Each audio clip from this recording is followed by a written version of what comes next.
नमस्कार दोस्तों, स्वागत है आपका हमारे चैनल पर, जहां हम खोद कर निकालते हैं बॉलीवुड के इतिहास के वो पन्ने जिनमें छिपा है ढेर सारा मसाला, एक्शन और कभी ना भूलने वाला रोमांच। दोस्तों, साल था 1977। बॉलीवुड के इतिहास का वो साल जिसे मनमोहन देसाई का साल कहा जाए तो गलत नहीं होगा। इसी साल अमर अकबर एंथोनी आई, परवरिश आई, लेकिन एक फिल्म ऐसी थी जिसने पर्दे पर ग्लेडिएटर, तलवारें, ढाल, राजकुमार, लुटेरे और शेरों के साथ लड़ते हमारे ही मैन। जी हाँ, आज हम बात कर रहे हैं 70 के दशक की उस कल्ट क्लासिक फिल्म की जिसने दोस्ती की नई मिसाल कायम की। फिल्म का नाम था धर्मवीर। दिल थाम कर बैठिए, क्योंकि आज हम इस फिल्म की कहानी, इसके पीछे के सस्पेंस और वो चटपटे फैक्ट्स बताने वाले हैं जो शायद आप नहीं जानते। क्या धर्मेंद्र सच में अस्कट पहनने से डर गए थे? उस असली शेर की कहानी क्या है? कहानी की शुरुआत होती है एक सस्पेंस भरे माहौल से। एक रियासत जहाँ खुशी का माहौल है, लेकिन तभी एक भविष्यवाणी होती है, एक ऐसी भविष्यवाणी जिसने पूरी सल्तनत की नींद उड़ा दी। कहा गया कि अगर महारानी के जुड़वा बच्चे हुए तो उनमें से एक भाई ही दूसरे भाई का जानी दुश्मन बन जाएगा। सोचिए उस माँ पर क्या गुजरी होगी। लेकिन रुकिए, यहाँ एंट्री होती है फिल्म के सबसे बड़े विलन की, सतपाल सिंह, अर्थात हमारे जीवन सर। सत्ता की भूख इंसान को हैवान बना देती है। सतपाल अपनी बहन अर्थात महारानी के एक बच्चे को मारने की साजिश रचता है। उसने बच्चे को तो फेंक दिया, लेकिन कहते हैं ना, जाको राखे साइयाँ मार सके ना कोई। यहाँ आता है मनमोहन देसाई का वो सिग्नेचर टच, किस्मत का खेल। वो बच्चा मरता नहीं, उसे उठा ले जाता एक बाज। जी हाँ, 70 के दशक में बाज भी बच्चे को होम डिलीवरी करते थे। वो बच्चा गिरता एक लोहार की बस्ती में, और दूसरा बच्चा एक बन गया था धर्म, हमारा लोहा गर्म करने वाला ही मैन धर्मेंद्र, और दूसरा बन गया वीर राजकुमार जितेंद्र। बरसों बीत जाते हैं, दोनों अपनी अपनी दुनिया में बड़े होते हैं, लेकिन खून खून तो पुकारेगा ही। एक शिकार के दौरान दोनों का आमना सामना होता है, तलवारें खींच जाती है, नफरत की चिंगारी भड़कती है, लेकिन फिर एक मोड़ आता है जो इन्हें जानी दुश्मन से जिगरी दोस्त बना देता है। लेकिन दोस्तों, सस्पेंस अभी बाकी है। क्या होगा जब इन्हें पता चलेगा कि ये दोनों सगे भाई हैं? क्या वो भविष्यवाणी सच होगी? क्या सतपाल की साजिश का पर्दाफाश होगा? पूरी फिल्म एक रोलर कोस्टर राइड है, जहाँ हर 15 मिनट में एक नया ट्विस्ट आता है। बात करें परफॉर्मेंस की, तो भाई साहब धर्मेंद्र इस फिल्म में अलग ही लेवल पर थे। उनका किरदार एक मस्त मौला, निडर और ताकतवर इंसान का था। वो लोहे की जंजीरें तोड़ते हैं, शेरों से लड़ते हैं, बिल्कुल देसी सुपर हीरो।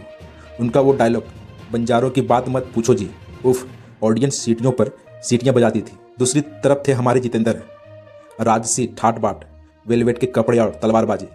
धर्मेंद्र की रफ एंड टफ पर्सनालिटी के सामने जितेंद्र का सोफिस्टिकेटेड अंदाज एकदम परफेक्ट कंट्रास्ट था।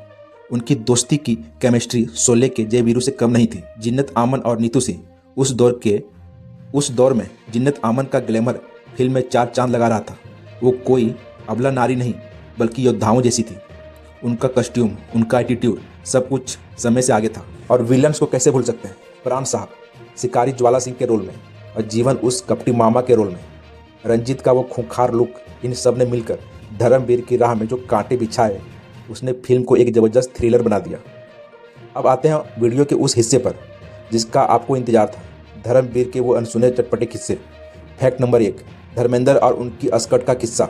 आप सबने फिल्म में धर्मेंद्र को वो रोमन स्टाइल की ड्रेस पहने देखा होगा, लेकिन क्या आप जानते हैं कि धर्मेंद्र पाजी ने ये पहनने से साफ मना कर दिया था?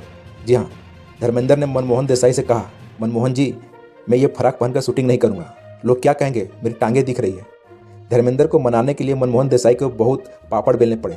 उन्होंने कहा, धर्म तू ये पहन, ये हॉलीवुड स्टाइल है, लड़कियां मर मिटेगी। और वही हुआ, वो लुक आइकॉनिक बन गया। फैक्ट नंबर 2, असली शेर का डर। आजकल फिल्मों में शेर कंप्यूटर से बनते हैं, लेकिन 1977 में ऐसा नहीं था। फिल्म में धर्मेंद्र का जो शेर के साथ फाइट सीन है और जो दोस्ती है वो असली थी। हालांकि शेर ट्रेंड था, लेकिन फिर भी सेट पर सबकी जान हलक में रहती थी। सोचिए, एक 200 किलो का शेर आपके सामने खड़ा हो और आपको डायलॉग बोलना हो, इसे कहते हैं असली daredevil. Fact number 3, Bobby Deol का डेब्यू। क्या आपने फिल्म में धर्म के बचपन का रोल करने वाले उस प्यारे से बच्चे को नोटिस किया? दोस्तों, वो कोई और नहीं बल्कि हमारे लॉर्ड बॉबी यानी बॉबी देओल थे। जी हाँ, धर्मवीर में जो छोटा धर्म है वो बॉबी देओल ही है। ये उनकी पहली स्क्रीन अपीयरेंस थी। फैक्ट नंबर 4, 1977 का बॉक्स ऑफिस कलेक्शन। जैसे मैंने बताया, 1977 मनमोहन देसाई का साल था। उनकी 4 फिल्में रिलीज हुई और चारों हिट, लेकिन धर्मवीर ने कमाई के मामले में गद्दर मचा दी थी। ये उस साल की दूसरी सबसे ज़्यादा कमाई करने वाली फिल्म थी। अमर अकबर एंथोनी के ठीक बाद इसे डायमंड जुबली हिट कहा गया था। फिल्म का संगीत दिया था लक्ष्मीकांत प्यारेलाल ने और गीत लिखे थे आनंद बख्शी ने। गाने ओ मेरी महबूबा में जो रफ़ी साहब की आवाज़ और वो नगाड़े की बिट्स थी, उसने थिएटर को डिस्को बना दिया था। और 7 अजूबों इस दुनिया में गाना तो दोस्ती का एंथम बन गया। मनमोहन देसाई की डायरेक्शन की बात करें तो वो लॉजिक पर नहीं मैजिक पर विश्वास करते थे। बाज का बच्चा उठाना पॉसिबल है, घोड़े का मिलों दूर भागना पॉसिबल है, भाई का भाई को ना पहचानना सब पॉसिबल है। ये वो सिनेमा था जहां आप दिमाग घर पर छोड़कर जाते थे और सिर्फ दिल से फिल्में देखते थे। देसाई साहब जानते थे कि ऑडियंस को सिर्फ एंटरटेनमेंट और एंटरटेनमेंट चाहिए। फिल्म का क्लाइमैक्स किसी थ्रिलर से कम नहीं था। जब धर्म और वीर को पता चलता है कि वो भाई हैं, वो सीन रोंगटे खड़े कर देने वाला था। माँ का मिलन और फिर विलन्स के साथ वो फाइनल बैटल, समुद्र के किनारे वो फाइट, रंजीत और जीवन का अंत। ऑडियंस उस वक्त अपनी सीटों से खड़ी होकर तालियां बजाती थी। धर्मवीर सिर्फ एक फिल्म नहीं थी, ये एक जश्न था। इसमें वो सब कुछ था जो एक भारतीय दर्शक को चाहिए। खोया पाया परिवार, अटूट दोस्ती, रोंगटे खड़े करने वाला एक्शन और रोमांस। आज के दौर में जहां हम VFX और डार्क सिनेमा देखते हैं, धर्मवीर हमें याद दिलाती है कि सिनेमा का असली मकसद क्या है, चेहरे पर मुस्कान लाना और दिल को खुश करना। तो दोस्तों, ये थी कहानी 1977 की उस ब्लॉकबस्टर धर्मवीर की, जिसने हमें सिखाया कि दोस्ती खून के रिश्ते से भी बढ़कर हो सकती है। क्या आपने ये फिल्म देखी है? अगर हाँ, तो आपका फेवरेट सीन कौन सा है? वो शेर वाला सीन या फिर धर्मपाल जी का अस्कट वाला लुक? नीचे कमेंट में लिख कर जरूर बताइए। अगर आपको ये मसालेदार और चटपटा रिव्यू पसंद आया हो तो वीडियो को लाइक करें, अपने दोस्तों के साथ शेयर करें और हमारे चैनल को सब्सक्राइब करना ना भूलें, क्योंकि अभी बॉलीवुड के खजाने में बहुत से राज दफन हैं जो हम आपके लिए लाते रहेंगे। मिलते हैं अगले वीडियो में एक और धमाकेदार कहानी के साथ। तब तक के लिए जय हिंद, जय सिनेमा।